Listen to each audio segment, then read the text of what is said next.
it is your polling station, whether it is about the candidate, whether it is about the affidavits of the candidate, whether it is about the progress of polling which is taking place, or whether it is about counting. There shall be 100% webcasting to ensure transparency in each and every polling station. The presiding officers of every polling station shall input the number of votes cast after every 2 hours to ensure that voting percentages which are being relayed through the media to the public at large is by and large accurate, and at end of the poll, whatever the figures are there in 17C, accordingly the percentage is also displayed without any further delay. All the booth level officers have been given identity cards so that our electors and the households can identify them easily. And since our electoral staff has been working very hard, their remunerations were also increased. ECI Night, as I mentioned, will be containing all the 40 different applications integrated in a seamless manner.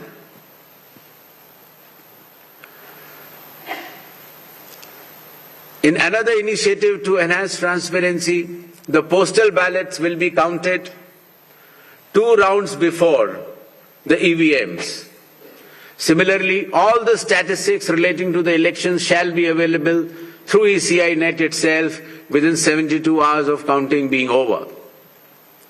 In case of any difference because of typographical errors between 17C, which is given at the polling stations, to all the polling agents who are present, and the EVM count, if there is a difference, the VVPATs of that EVM shall mandatorily be counted. Similarly, after the counting is over, the losing candidate can prefer, after prescribed payment of fee, checking of the EVM along with VVPAT counting. In order to ensure that the entire process is done similarly at all the polling stations, a gigantic training effort has been undertaken by the Election Commission of India by training officers right down to booth level officers by the Commission itself. The booth level agents were also trained, of course the police officers, the DEOs, the communication officers, and this capacity building exercise had been piloted by India International Institute for Democracy and Election Management, IIIDM, which is run by the Election Commission of India. Election Commission of India also trains officers of more than 100 countries concurrently.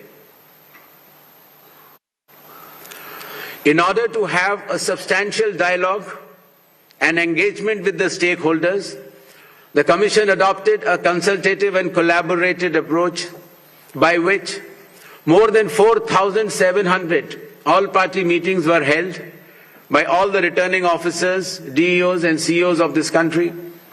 Similarly, the Election Commission of India also invited all the national and state level political parties to have such meetings, and more than 28 such meetings have already taken place. There has been national conference with legal councils and interactions with field level beneficiaries, that is booth level officers, EROs, DEOs during the state visits.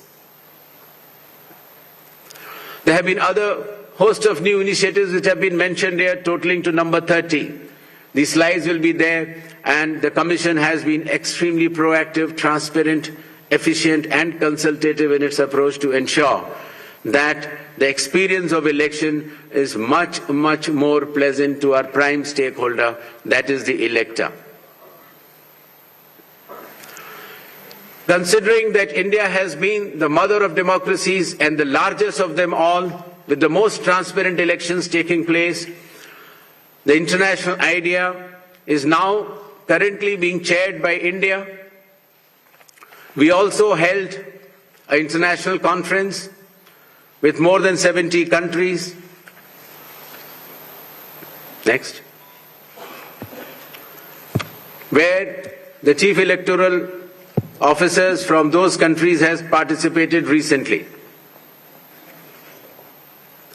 Commission had review visits to all these 5 states/UT and met All the officers, as I had mentioned earlier, including our foot soldiers, that is our booth level officers.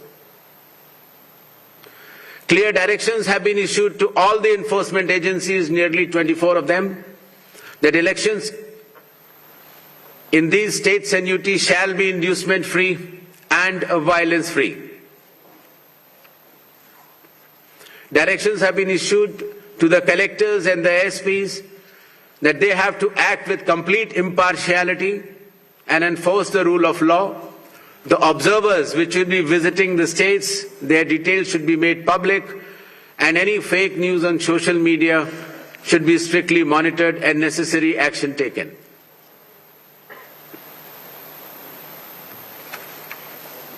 Shall we move to the poll shilling announcements now? Next. All 126 assembly constituencies for Assam, the polling shall be just in one phase, and the polling shall take place on 9th of April, Thursday, 2026. The counting shall be on 4th of May. All 140 assembly constituencies of Kerala shall also go for polling on 9th April, that is Thursday, and counting shall be on the same day, that is 4th May 2026. Puducherry also will go along with Assam and Kerala. The date of poll is 9th April and the counting will be 4th of May. Tamil Nadu. Tamil Nadu, all 234 assembly constituencies will go for poll on 23rd of April in one phase, and the counting shall be on the same day for all the 5 states/UT, that is 4th of May 2026. West Bengal. West Bengal, the 294 assembly constituencies, the polling shall be held in 2 phases. In the first phase, 152, and the second phase, 142. The date of poll shall be 23rd of April and 29th of April, and the counting shall be together for all, that is 4th of May 2026.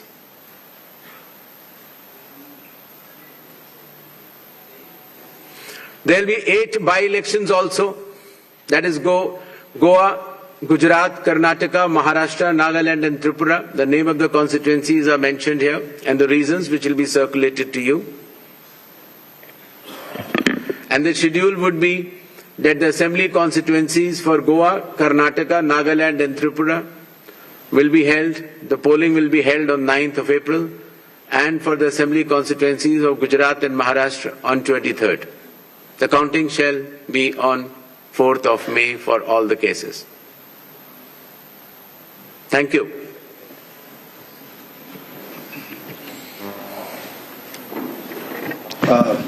Now we shall begin with the question answer session. I'll request all of you to introduce yourselves and your organization before you ask the question. I'll also request you to ask one question per person and kindly do not repeat the questions. We shall be taking questions in groups of 5, after which the Honorable Chief Election Commissioner shall respond to that, and then we go on to the next round of questions. 6, 40, 94, 25. Hello.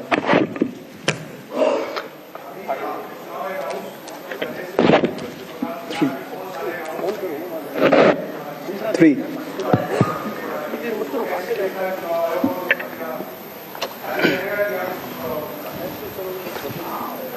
जी, मेरा सवाल है, ABP news से मैं मोहित दुबे हूं sir, सामने 40 number.